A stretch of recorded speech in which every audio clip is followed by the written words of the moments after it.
What is up, everyone? Welcome to the Week 7 matchup live stream here at fantasypoints.com. I'm John Hansen, Greg Cosell, Adam Caplan. They're ready. Ben Kukanis, other side of the glass. Adam, we'll start with you as the week begins tonight in Cleveland. I know you have a bunch of news and notes here on the game. So what do you got?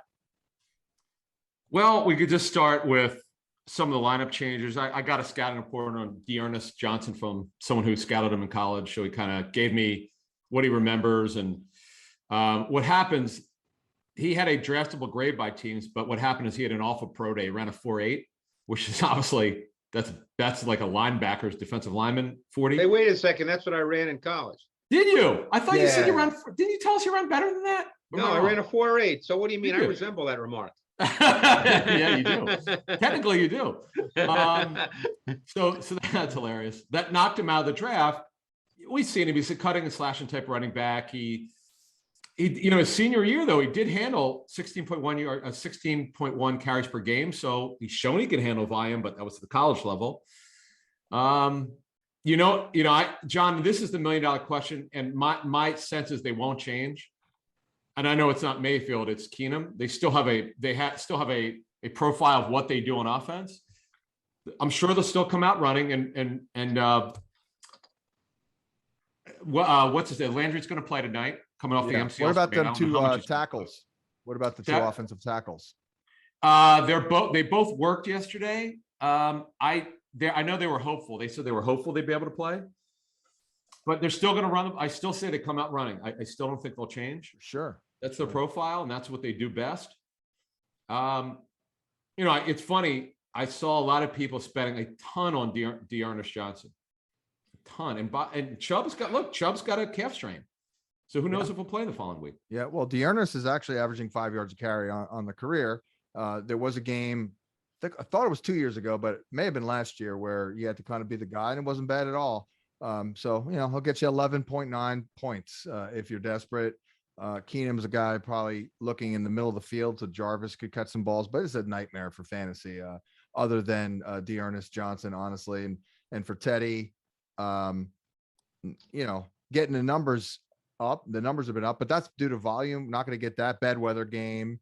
Not a ton of like here. Cortland Sutton, certainly. But Adam, your thoughts on, I asked Charlie Weiss this morning, and, he kind of agreed, like, look, why not start ramping up the rookie running back here for the Broncos and showcase him a little bit. And oh, by the way, he's your best player and is going to give you your best chance to win. I mean, the guy's ripped off a 30-yard run last week, 49-yard run the night before. I mean, they probably won't change it all and keep it like 50-50, Adam, but I mean, come on now. Can we get a 60-40 here?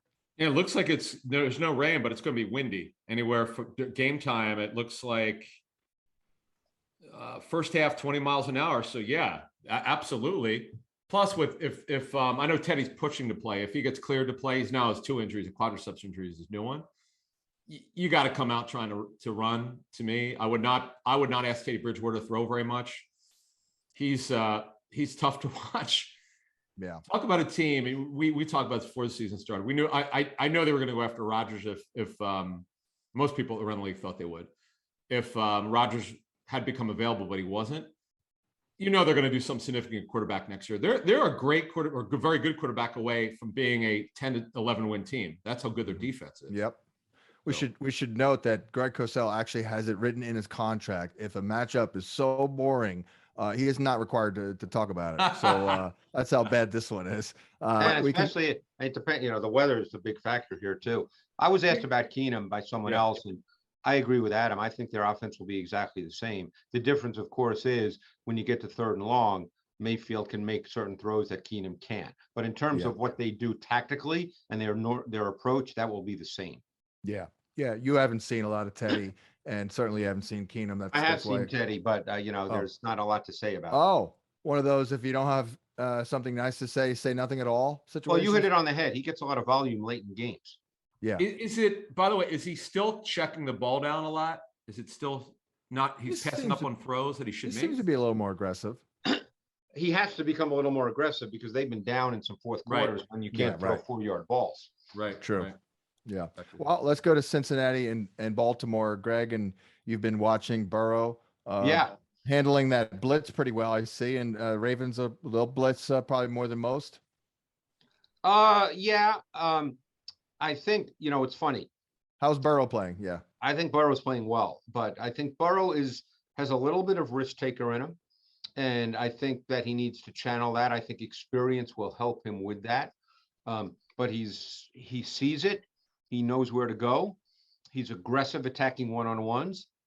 I would think in this game, just again, you don't know till they play it, but I think you will see Marlon Humphrey on Jamar Chase. I think that will be the matchup. And I think that two players on this defense, to me, are so critical, and they're never talked about, are the two safeties, Chuck Clark and Deshaun Elliott, because I think they are responsible for a lot of the pressure packages that the D coordinator Martindale is able to do because of those two guys. But if you're talking about fantasy, I would think you could see T. Higgins be a factor in this game. Yeah. That was my point when as soon as you said Marlon Humphrey. They won't shy away from Chase. I mean, it's not as if he's never going to throw it to him if Humphrey's on him, because Burrow's not that kind of guy. Burrow is a very confident, cocky guy, which is good. But I think you could see T. Higgins being a factor in this game. Now, I've watched somewhat closely, not as close as you, and Higgins has been a factor the last 2 weeks. Not so much Tyler Boyd. Is that fluky? Tyler Boyd could be a factor too, particularly if it's still Tavon Young, which I believe it will be. Adam, correct? Yeah. Yeah, he should be. Yeah, and he has an injury, but he should be able to go. Well, so I mean, they play a good amount of man, and they may not as much as they used to, but they still play a good amount of it. Yeah. And if it's the Young Boyd matchup, I think that's worth exploiting, to be honest with you. Greg, the Colts game that the Colts were Wentz played great at the Ravens. Was there something in coverage they found? Like, why was he so? They went after the right corner, Anthony Averett, in that game. There you go. Okay. That's what they found. And amazingly enough, they stayed with Averett the next week against the Chargers. And obviously that was just one of those games where the Chargers were bad, so it didn't hurt them. But they went after Anthony Averett quite a bit in that game. And he was kind of the weak link on that Monday night.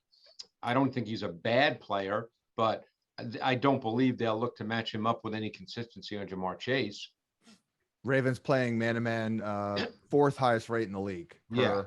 Sports Info Solutions. Here, a partner of ours at fantasypoints.com. And going to be a lot harder